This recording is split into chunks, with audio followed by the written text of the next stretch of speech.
Salut tout le monde, Alex de Draken's Vape. Ce soir, je fais un tutoriel juste pour vous parce que c'est un build que je me fais constamment. Et puis, de plus en plus de personnes qui me demandent qu'est-ce que j'utilise dans ma Zephyrus pour faire des aussi gros clouds. C'est bien simple, c'est un Dual Double Stack Barrel que vous avez rebaptisé Dual Double Stack Monette. Donc, je pense qu'en votre honneur, je vais aller rebaptiser mon tutoriel original que j'ai sur YouTube pour le Dual Double Stack Barrel en dripper. Donc, tout simplement comme ça, c'est la journée changement de coton pour moi aujourd'hui. Et puis, tant qu'à ouvrir ça, je me suis dit que j'étais pour partager mon succès, mon expérience avec la Zephyrus pour vous. Donc, on va aller voir ça. Et puis, petite chose, donc ça va vous prendre du 28 gauge. Oui, moi aussi ça arrive. Des fois, je suis mal pris. OK? Du 28 gauge, coton, chez Shendo. Moi, je suis toujours là-dessus. J'ai essayé beaucoup d'autres choses. Je reviens tout le temps à ça. J'aime ça. Des ciseaux. Et puis, bon, on fouille là-dedans et on va se prendre le petit tournevis de Fastech et non le gros. Donc, je vais vous montrer en plan rapproché la différence entre les deux, que vous sachiez exactement duquel je parle. Et puis, bref, c'est ce que ça prend. Assez de blabla. On y va. Alright, bien évidemment, au préalable, ça c'est le coil qu'il y avait. On va les enlever. Il fonctionne encore super bien. Par contre, si on regarde un peu plus près, il y a du noir et puis je vape des liquides un peu sucrés. Et puis même si j'enlève le coton, oui, je vais être bon pour les nettoyer un peu, mais j'ai remarqué que les coils nettoyés ont tendance à cochonner un peu plus vite. Fait que je vous mets ça au fast forward.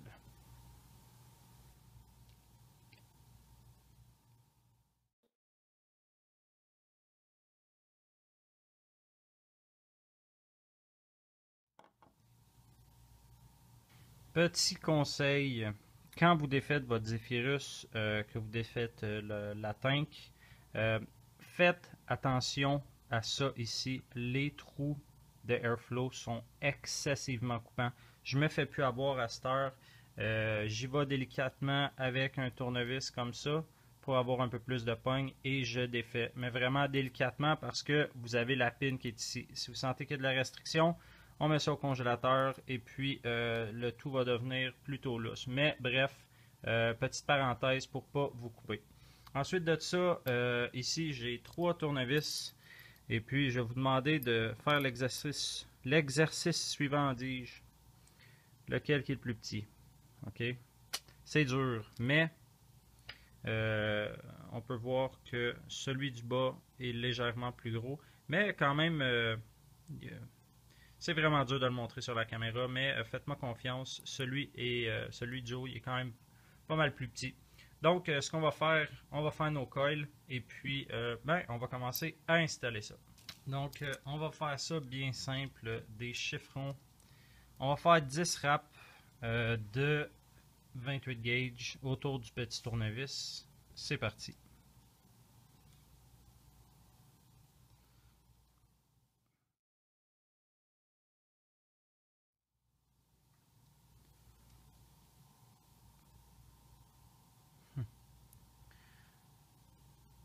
Ben, ça ressemble à 10. C'est très petit.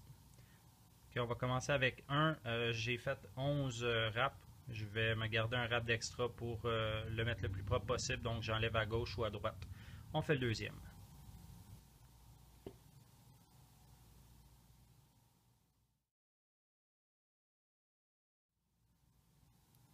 Donc, 10 petits wraps.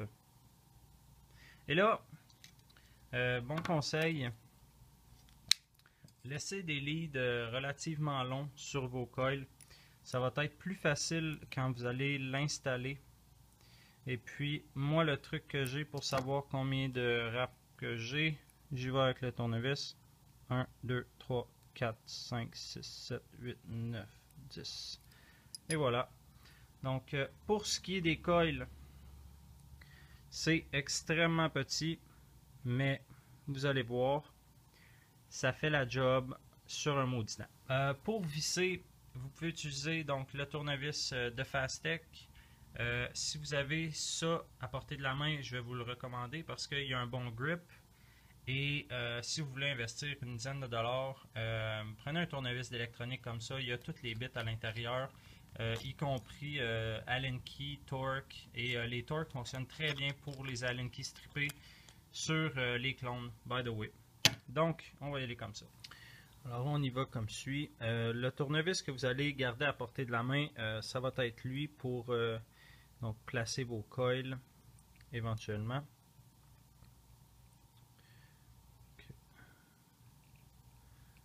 Comme ça.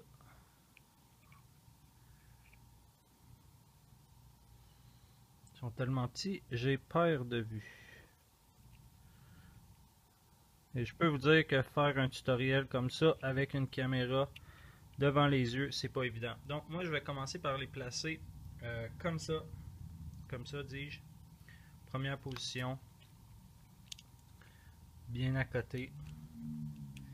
Et ensuite on va serrer le tout. Là pas besoin de serrer en fou, c'est du 28 gauge.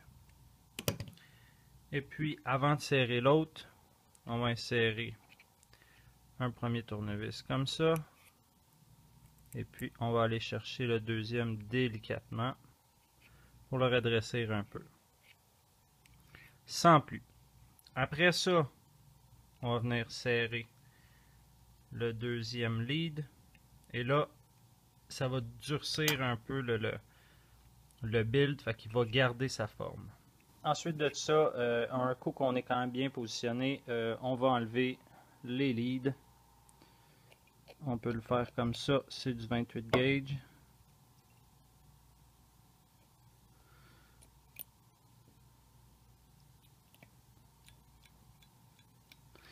Quand vous faites ça, assurez-vous vraiment que les vis sont bien serrées parce que si vous voyez le moindrement vos coils bouger, ça indique qu'il n'est pas assez serré et puis le lead risque de couper à l'intérieur et c'est pas correct. Donc, on a une résistance qui lie environ à 0.6, 0.65, parfait. On va y aller à 20 watts pour pas trop, dans le fond, pour pas trop chauffer, nous laisser un petit peu le temps de travailler.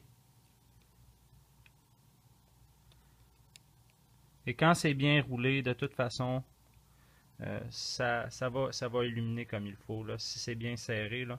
Une shot, deux shots, on va pincer comme ça. Et après ça, on va être en business. Ensuite, un coup qu'on a fait ça, toujours vérifier. Comme vous voyez, le petit lousse qu'il y avait. On essaye de ce bord-là. Un petit lousse. Et voilà.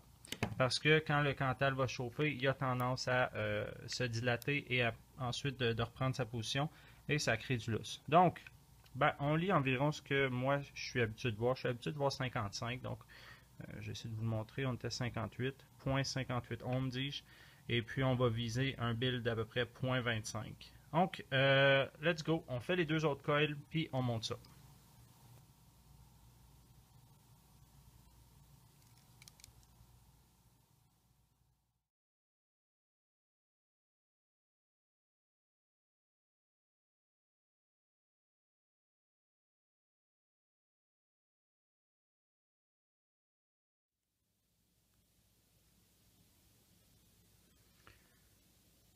Donc ça nous fait deux autres coils relativement beaux. Maintenant, le petit côté tricky. Ça va être bien important de pas accoter, donc l'autre côté, quand vous allez passer le lead ici. Donc il va vouloir sortir de ce côté-là. Il ne faut pas qu'il vienne toucher au coil de ce côté-ci. Moi, ce que je vous recommande de faire, et je ne sais pas si vous allez être capable de faire ça, j'ai une paire de pinces comme ça. Donc, OK. Le côté coupant, il est juste d'un côté. Il est éloigné de l'autre bord. Moi, ce que je fais, je place mon coil dessus, comme ça, et je coupe. Ça me donne presque ma longueur. J'ai déjà une bonne partie. Comme ça, je ne coupe pas trop loin au premier coup. Et ensuite, ce que je vais faire, ben, je vais venir le rentrer à l'intérieur et puis je vais aller voir de l'autre côté si le coil dépasse, donc si le lead dépasse. Et là, c'est sûr et certain, je ne pourrais pas vous montrer ça à la caméra. J'ai pas un assez bon zoom, mais bref, je vais venir regarder, être sûr que le lead ne traverse pas et qu'il ne vienne pas toucher à ça. Okay, je vais faire ça hors caméra juste pour être certain. Donc parfait, c'était correct. C'était question de sécurité. Et pour en parlant de sécurité, on va s'assurer qu'encore une fois notre mode est éteint à ce moment-ci. Ensuite de ça, on va venir placer les deux coils. Encore de même, le plus près possible. On va les retenir les plus collés à l'intérieur pour être sûr qu'on attrape les deux leads. Tâche délicate. Et on va faire un premier serrage. Une fois le premier serrage effectué, on va répéter la même opération que tantôt. On va prendre notre petit tournevis et puis on va venir ici. Là, je suis probablement trop lousse. Donc, je vais venir mettre un peu de tension. C'est pas nécessaire de le serrer au complet. Vraiment juste donner une petite tension pour pas que l'autre coil cherche à voler à la sortie. Ça fait pas de sens en ce que j'ai dit. Non. S'assurer qu'il ne sorte pas. Là, un coup qu'on est relativement parallèle, là on va serrer une vraie fois. Encore là, on ne serre pas en fou. On vérifie que les coils ne touchent pas donc au poste à l'intérieur. On va allumer notre mode.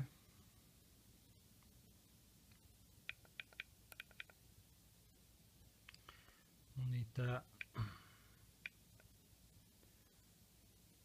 0.27. C'est ce qu'on visait. Donc on va pouvoir enlever ça. Et voilà. On pulse.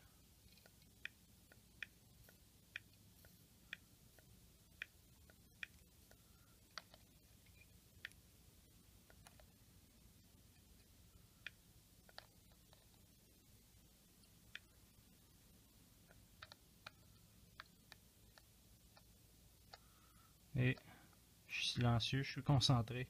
Et après ça, on va venir vraiment les placer là comme on veut.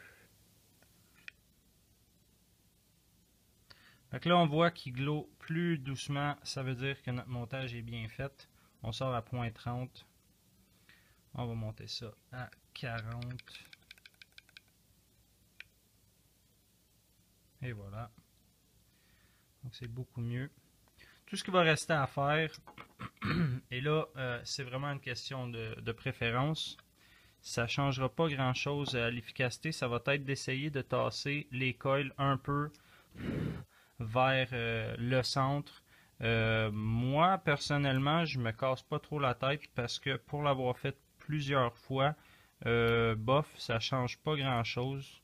Honnêtement, là, je l'utilise comme ça et ça advienne que pourra. Là. Mais on peut faire ça comme ça. Là. Vous voyez qu'à cette heure, on est beaucoup plus centré avec le channel. De l'autre côté, ça dit quoi? Bon, c'est quand même très bien.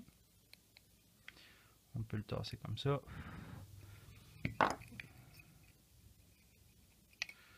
Bref, tout ce qui reste à faire, c'est vraiment du fine-tuning. Là.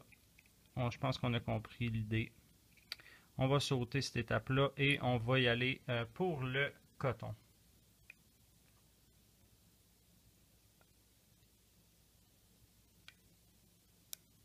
Ben, pour le coton, attachez votre tuque, ça va prendre de la patience et très peu de coton. Donc, moi, je coupe, et je sais que vous allez dire, Alex, c'est mince, comment est-ce que tu veux que ça wick bien? Je le sais pas. Je coupe la largeur plus petite que l'épaisseur, ça vous donne une idée.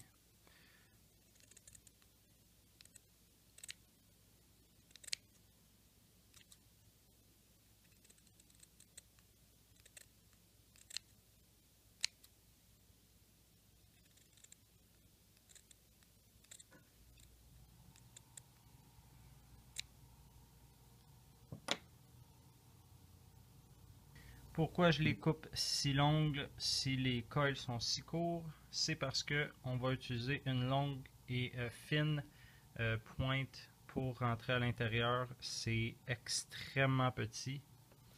Donc on va utiliser ça comme ça. On va le passer au travers de même. Et là, avec beaucoup de délicatesse, on va rentrer le coton à l'intérieur. Là, lui, baissez-le au maximum pour que quand vous allez rentrer le deuxième, il n'accroche pas de ce côté-là et tente de rentrer à l'intérieur du col du haut. Et ça m'arrive assez régulièrement, surtout quand j'ai des builds avec beaucoup de coton. Dans ce cas-là, c'est facile à éviter. Et vous voyez, ça prend pas grand-chose et c'est pas parce que c'est tight là, c'est parce que c'est très très fin. Donc comme ça, et voilà, ça me convient. Des petites mèches, regardez ça, à comparer à un tournevis 2.5 mm, ok, ça vous donne une idée. On va faire l'autre côté. Une fine pointe.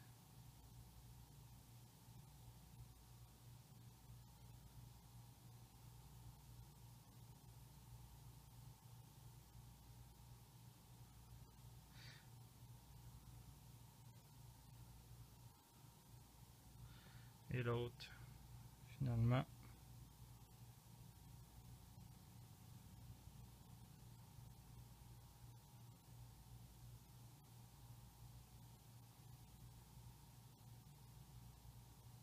Vous voyez comment il cherche à agripper. On va s'assurer de bien tasser. Ok, fait que ça devrait ressembler grosso modo à ça. Niveau longueur, ben moi j'y vais avec les ciseaux vers le haut, vers le bas, par le haut dis-je. Et je vais couper flush. Hop. Flush avec le juice channel. Comme ça. Et ça, c'est pour du haut VG. Si j'étais en bas VG, je mettrais une petite affaire plus de coton. Là, on va aller en 85-15. Ok, lui, il a pas fait ce que je voulais. On va le trimer un petit peu plus court, comme ça. Et puis, comme ça. Ça a l'air de rien, je le sais. Ça a l'air de rien, mais ça va ressembler à ça. Ok. Des deux côtés. Et puis, on va prendre notre liquide. Je vais du Thick Oil qui est en 15,85, donc 85 de VG. C'est du haut VG.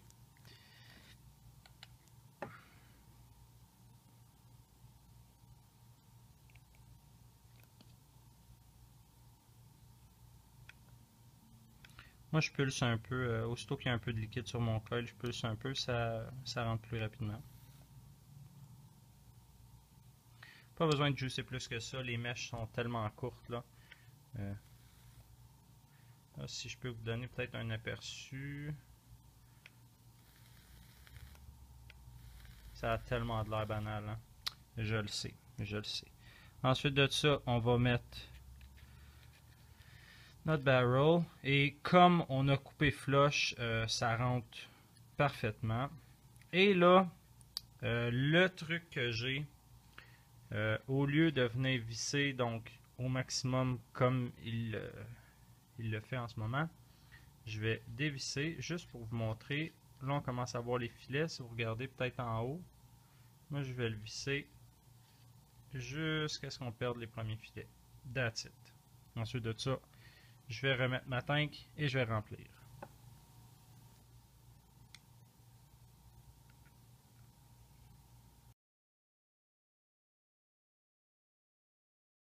Petit conseil aux propriétaires de Zephyrus, le petit caoutchouc, rentrez-le délicatement, de préférence avec l'airflow fermé. Si vous y allez trop vite, ça va faire l'effet d'une seringue. Et je ne sais pas pourquoi, mais moi, quand je remets mon top cap, je vais le laisser sans drip tip parce que quand je l'insère avec un drip tip, j'entends de l'air, j'entends une pression se former. Donc, j'ai l'impression que c'est peut-être une raison pour laquelle il y a des leaks. Donc, le bout de le fun. On sort du plan rapproché et on l'essaye. Au final, c'est peut-être pas un Clapton Coil, mais je peux vous garantir que ça va probablement vous prendre autant de temps qu'un Clapton à monter. Par contre, au niveau saveur et quantité de vapeur, je pense que c'est le meilleur qu'on peut obtenir d'une RTA. Je sors à 0.31, j'aurais aimé mieux 0.25, 0.26, c'est un peu haut, mais c'est pas grave. Et puis 40 watts, je vais le monter un petit peu parce que là on est fini. On est final, dis-je, donc 45. Donc on peut voir ici, ok, 45 watts.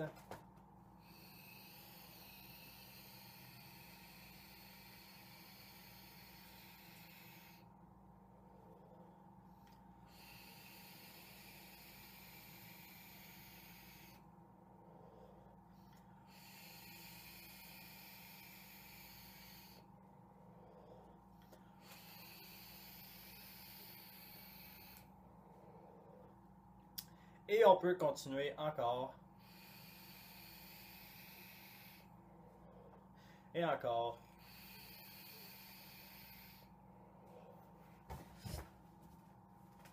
Et encore. Donc, c'était le Dual Double Stack Monette dans la Zephyrus.